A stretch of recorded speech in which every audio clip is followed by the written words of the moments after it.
All right, we are doing an Audacy check-in with Aaron of AWOLNATION. How are you? I'm very well. So when this interview airs, your cover of Wind of Change will be here with Brandon Boyd and Portugal the Man. This feels exciting. This feels huge. Thank you. Yeah, themes. That's such a big song of my childhood. And my thoughts of it, and I was just talking to my buddy about it, and it takes me back to a feeling of hope and positive change. At least that's what the video implied, and so hopefully it gives people a similar feeling as they see the video that we made or listen to the song.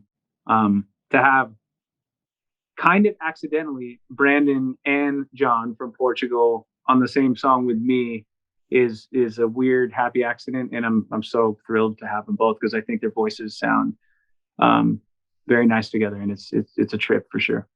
Yeah, explain this happy accident. Did you kind of, sought out to do a cover of this song and then found them for it, or did you guys kind of decide you wanted to do this together? I've always wanted to make a covers album. Yeah. In every band I've ever been in. So I've compiled a list of songs that I thought would be hilarious, hilarious, fun, and a challenge. And then this provided an opportunity with everybody staying at home at the time, provided an opportunity to reach out to other artists because we were all in the same situation.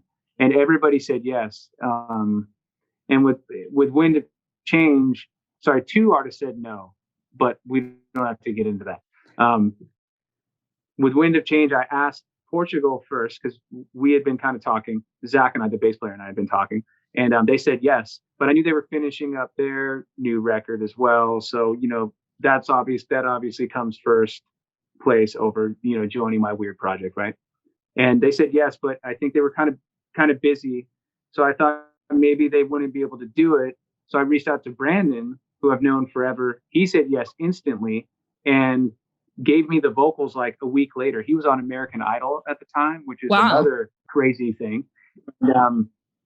And so, yeah, he was like a guest judge. And so amongst all that chaos, he found the time to do this vocal and send it to me, got the vocal. It was great. It was excellent. And then like a week later, the Portugal guys were in town and said, "Hey, we're in town. Can we just come to your studio?" And this was like 6 months down the line when people were getting together again. And they asked to come to the studio and just sing it actually here where I'm sitting right now. And so all of a sudden I was presented with a slight predicament that I had all three of us on the song, when originally it was each song was going to have one feature. And how to balance three different singers and all that stuff was a bit of a challenge, but I did it. And I finally just reached out to both of them and said, "Hey, accidentally you both said yes separately, and both it'd be like going on a date, being excited to meet this person, and you thought the other date maybe flaked or something, and then we all show up at the same restaurant." So what we ended up doing is having an incredible three-way date and had a wonderful meal, and everybody seems to be happy. What does this song mean to you? Why was this, you said you're working on this covers project. Why was this one the first one that had to be, the one that you're pushing out? I can't say that I have a great answer to that. I leave those decisions as far as what song is first to people who get paid for that kind of thing. I don't know. If it were up to me, I don't know what song I would have picked first. But I was happy that it was this one. So more importantly, I would say I just am happy that it's coming out at all, because I've been sitting on this project for a little bit of time, and there's a lot of technicality with dealing with the fact that these are cover songs that other people wrote and getting all that cleared, which is boring information for the listener, I think, but that was the general theme of any song. And I could tell you the moment I decided that I wanted to cover the song was, I don't know how old you are. I will not guess how old you are, but growing up, 30. That video. Okay. So, well, that's quite a bit younger than me. But growing up, this video was on repeat over and over and over. It was Sinead O'Connor. It was REM Losing My Religion. And you would just see this video, and there's a lot of conspiracy theories that the CIA wrote this song, and there's a whole like podcast about it on Netflix, I believe, and there's all sorts of different theories. I don't know what I think. It's just a great rock song, right? And Yeah. but the video had a lot of like visuals growing up, and anyways, full circle.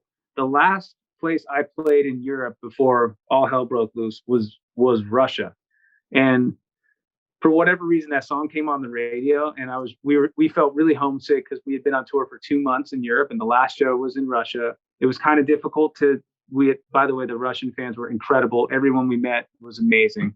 But when there was a little tension in the air, at the time, and we were driving, we always had security with us, which is not something we usually do. And that was weird.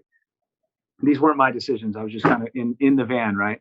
And that song came on the radio, and I looked at my drummer, and he's like, Aaron, and he was just crying for no reason because the song affected just him moved emotionally so much.